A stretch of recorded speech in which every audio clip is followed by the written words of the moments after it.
اليوم إن شاء الله نبدأ في درس جديد وهو دعاء دخول الخلاء. نبدأه إن شاء الله لأن هناك دعاء الدخول إلى الخلاء. الخلاء c'est quoi? C'est les toilettes. حفظكم الله. فقبل أن ندخل إلى الحمام أو إلى الخلاء كما سمي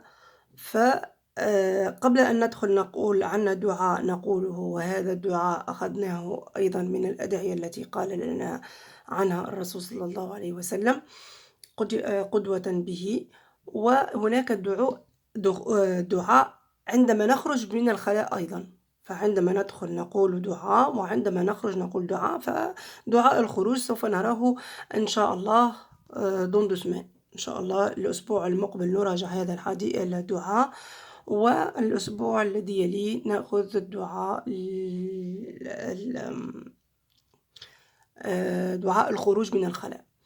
فدعاء الدخول إلى الخلاء، قبل أن ندخل إلى الخلاء ماذا نقول؟ اللهم. Et toujours on dit les du'a pour que Allah subhanahu wa ta'ala il nous protège partout. Partout. C'est pour ça, nous, on essaie d'apprendre les du'a pour que Allah subhanahu wa ta'ala il nous protège avant tous les actes et après tous les actes qu'on fait dans notre vie. دعاء دخول الخلاء. اللهم إني اللهم اللهم اللهم إني إني إني أعوذ أعوذ أعوذ بك بك بك من من الخبث الخبث. ليس سي ث حرف الث. قلنا on sort le bout de la langue حرف الث. فهمنا؟ الخبث ليس الخبث. الخبث والخبائث أيضا. ث هنا ليس ليس الخبائث. الخبائث من الخبث والخبائث. اللهم إني أعوذ بك من الخبث من الخبث لأن هنا ربط la liaison من الخبث والخبائث. أيضا هنا ربط la liaison entre الواو واللام ومن النون واللام. والخبائث. بسم الله.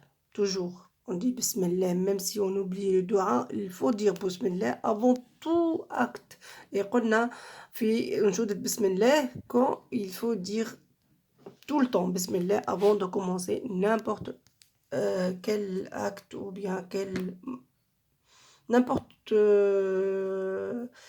quelle action ou bien n'importe quelle chose qu'on fait. يعني il faut dire Bismillah avant tout. اللهم إني أعوذ بك من الخبث والخبائث. بسم الله. نلون بسم الله après بعد طباعة الورقة نلون بسم الله. اللهم إني أعوذ بك من الخبث والخبائث. بسم الله. دعاء دخول الخلاء. اللهم هذا الولد يدخل إلى الحمام أو إلى الخلاء فيقول هذا الدعاء اللهم إني أعوذ بك من الخبث والخبائث. بسم الله.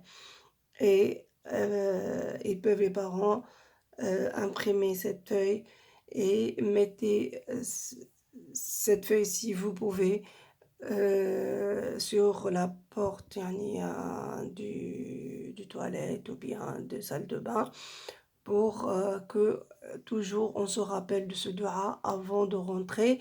Et à l'intérieur sur la porte aussi vous pouvez mettre mettre la feuille de الخروج quand je donne ça, je donnerai ça, Inch'Allah, dans les semaines prochaines, Inch'Allah. Et comme ça, on se rappelle toujours et après, à la force de voir et de dire tout le temps, on l'apprend et après le réflexe, ça va être automatiquement. Et j'ai fait ça personnellement avec mes enfants et ça marchait très bien. اللهم إني أعوذ بك من الخبث والخبائث بسم الله. اللهم إني أعوذ بك من الخبث والخبائث بسم الله.